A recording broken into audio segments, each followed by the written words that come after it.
தலைப்புச் செய்திகள். தமிழக முதலமைச்சரின் மாத சம்பளம் ரூபாய் 2,05,000 என தெரிய வந்துள்ளது. விரிவான செய்திகள்.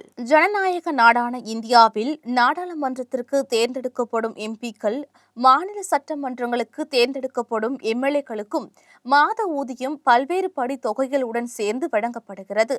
அந்த வகையில் தமிழ்நாட்டில் புதிதாக பொறுப்பேற்றுள்ள தாவிக அரசில் முதலமைச்சர், அமைச்சர்கள், எம்எல்ஏக்களுக்கு எவ்வளவு சம்பளம் என்பதை தொடர்ந்து பார்ப்போம். 2017ஆம் ஆண்டு அதிமுக ஆட்சி காலத்தில் முதலமைச்சராக இருந்த எடப்பாடி பழனிசாமி எம்எல்ஏக்கள் சம்பளத்தை ரூபாய் 55,000 இருந்து ரூபாய் 1,05,000 அதிரடியாக உயர்த்தினார்.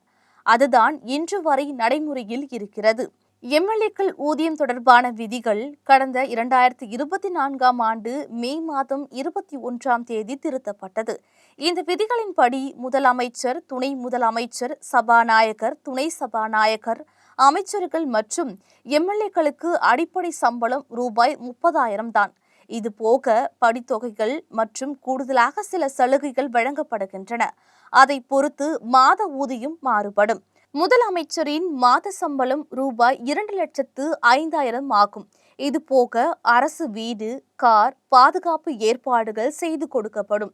இதேபோல் சபாநாயகர், துணை சபாநாயகர், அமைச்சர்கள், எம்எல்ஏக்களின் மாத சம்பளம் ரூபாய் 1,05,000 ஆகும்.